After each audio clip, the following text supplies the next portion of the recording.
Hello. Hi, What is your name? Wendy Soul.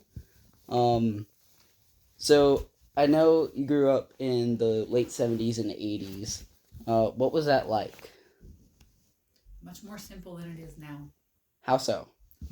There was no technology, there was not social media, there was not excessive peer pressure, there was not a computer in every house, there weren't cell phones, there wasn't a TV in every room. So a lot less distraction free. Much less distraction. How do you think that impacted both school and home life?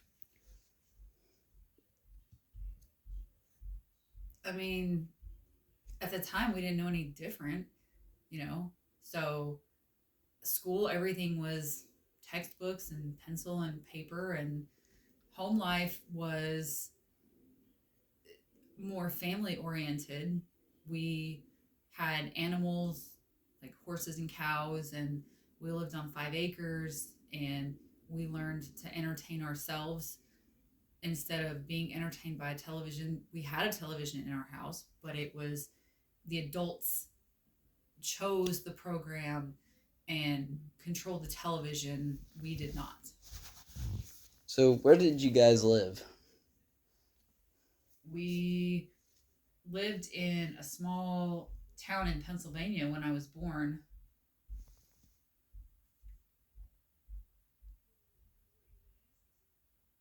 And then we moved to another small town in Pennsylvania for a few years before we moved to Arkansas.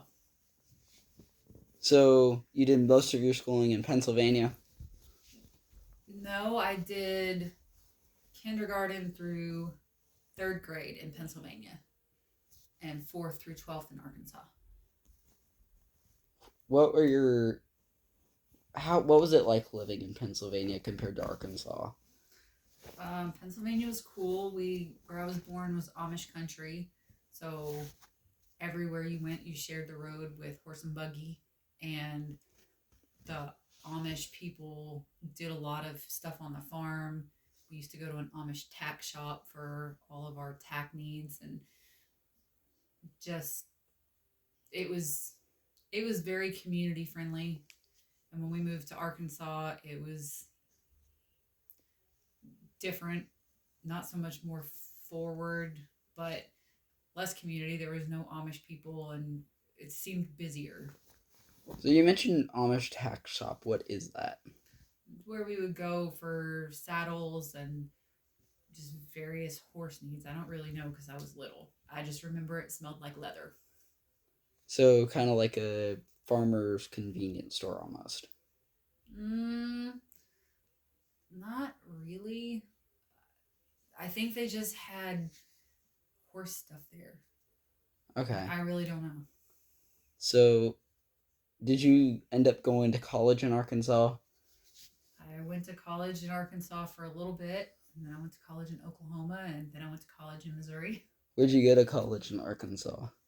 At the time, it was West Ark Community College, but now it's part of the University of Arkansas. Where'd you go to college in Oklahoma? Northeastern State University. Okay. And then where'd you go in Missouri? Missouri Southern State University. What was college life really different between those three colleges? Different because it was over the course of 10 years, starting and stopping. And so the community college I went to seemed like a continuation of high school. It was small. It I wouldn't say that it was overly difficult. Um, Going from a community college to the first university I went to was different in size and academic level, I guess. And then 3 or 4 years later, when I went to a different university, more things had progressed and subtle things had changed. But, college life was still college life when you're older than 18. What'd you go to college for? I graduated with an associate of applied science. I was in the dental hygiene program. Okay. So what what was the trip? What was moving like? Moving to all those different places? Because you mentioned you moved within Pennsylvania, but then you moved to Arkansas and Oklahoma, and then Missouri. What was all that like? Moving in Pennsylvania, of course, I was young, so um, it was hard to leave my grandparents and my extended family, my cousins and such, to go 5.5 hours across the state. Um, Moving from Pennsylvania to Arkansas was really difficult in the sense that that was my new community and we were going to be even further from our family. Whereas we used to go home once a month because my dad had guard drill, then we weren't going to do that anymore. And when we moved from Pennsylvania to Arkansas, the movers came and loaded up all of our stuff and put it on a truck, and we went, and then the truck came eventually. And after I graduated from high school, moving from place to place was not quite as hard. It was kind of an adventure. So you mentioned you were in the hygiene program, but I know from previous knowledge that you're also in the military. Or yeah, go ahead. I was in the military. I retired 2 years ago. I spent 23 years in the Air National Guard, 10 years in Arkansas, and the other 13 here in East Tennessee. So how does being a hygienist transfer over to the military? In the Air National Guard, it doesn't. They did not recognize our civilian credentials. But in the military, I was a dental assistant. So what's the difference between a dental hygienist and a dental assistant? Um, Dental hygienist has more autonomy. We have to be licensed, whereas sometimes an assistant, depending on the state, doesn't have to be licensed. Our schooling is much longer.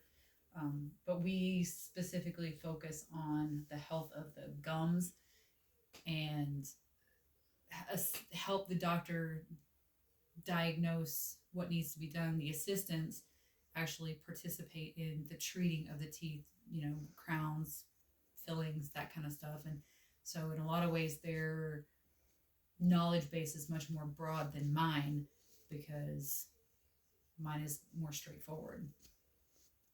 So you mentioned you were in it for 10 years in Arkansas. Where were you in Arkansas?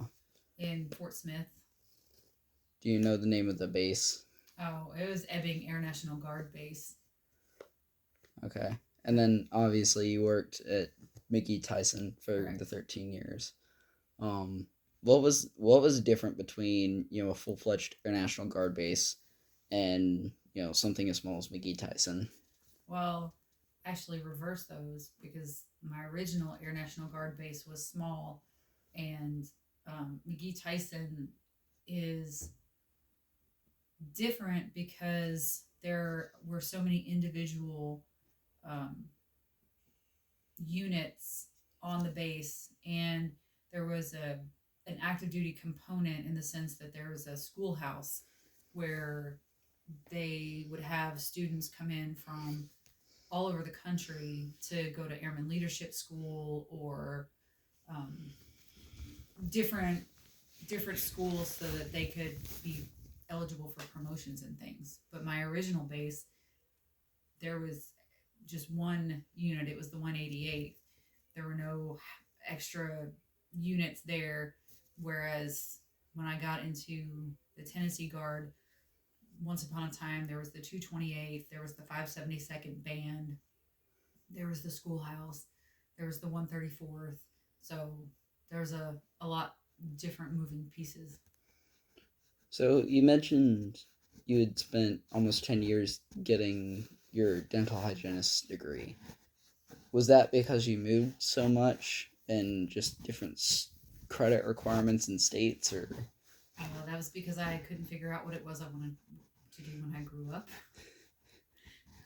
I knew I wanted to do something medical, and my initial thought was I wanted to do radiology, and the program was very competitive, and I don't even think I ever actually applied to or checked out the requirements for the program because I joined the Air National Guard and kind of took a different path. And then when I went to the school in Oklahoma, I was something medical, but I didn't really even know what it meant. I didn't know what I could do with it when I got out. But one of the requirements was that I had to take physics, and I knew I couldn't pass physics. And so I quit. And then when I went back to school, dental hygiene was a 2-year degree, and I thought, how hard can it be? So you chose it because it was easy, or It was a 2-year degree, and I was getting old. tired of college? Tired of college, needed to actually live life and not just exist. So was how long did it take to get trained into the military? When I joined basic training, I think was 9.5 weeks, and then my tech school was. I take that back. Basic training may have been like 6.5 weeks, and my tech school was 4 months. So it didn't take too long to get into the military. Not for my specific job, no. So which air base did you like more, Ebbings or McGee Tyson? I mean, I liked them both. It was just two different experiences. The first one that I grew up on, if you will, um, was a lot different than coming to McGee Tyson, but there was more challenge coming here. What kind of challenges? Just having to learn um, what all of the individual units were and how that impacted what I did, and there were more people, so I had to supervise other people in addition to be the leader and still accomplish all of our work. So you had mentioned you had gone to school in 3 different states. We know you lived in Arkansas. Did you ever fully live in Missouri or Oklahoma? I did. I lived in Oklahoma for I think about a year and a half, um, and then I left there and went to Jefferson City, Missouri for I don't know, 3 years maybe. And then I moved down to Joplin for a few years. So where in Oklahoma did you live? A small little town, Tahlequah, Oklahoma, Okay. kind of in the northeastern part of the state. I assume that's why they called it Northeastern University. Yes. So one of the big events that happened early on in your life was the Challenger disaster. Do you remember any of that? I just remember that there was a teacher on board and that it exploded, or at least that was my perception of it at the time, but that's about all I remember. So it really didn't affect you that much. It didn't. Things that happened then weren't like the things that happen now. I mean, we still talk about the Challenger. We still remember it kind of on the anniversary of when it happened, but the impact I think was less because media was less than it is now. So I'm backing off a bit right there. You had mentioned you had done 13 years in East Tennessee. Did you move directly to East Tennessee for all those years? I did not. I moved from Joplin, Missouri to Murfreesboro, Tennessee, and then about a year and a half later is when I made the transition from the Arkansas Guard to the Guard here at McGee Tyson. And then in 2014, I moved to South Carolina, and then I moved here in 2018. So obviously that's, South Carolina is quite a distance away from where the Air National Guard was. What was what was such a long drive like for being in the Air National Guard? I mean, when we moved to South Carolina, the drive from South Carolina to here was about the same time wise as it was to come from Murfreesboro to here. I drove a lot longer when I lived in Murfreesboro and still was in the Guard in Arkansas. That was about an 8.5 hour drive versus 3 to South Carolina. How long did you do that for? About a year and a half. What prevented you from moving guards when you moved to Tennessee?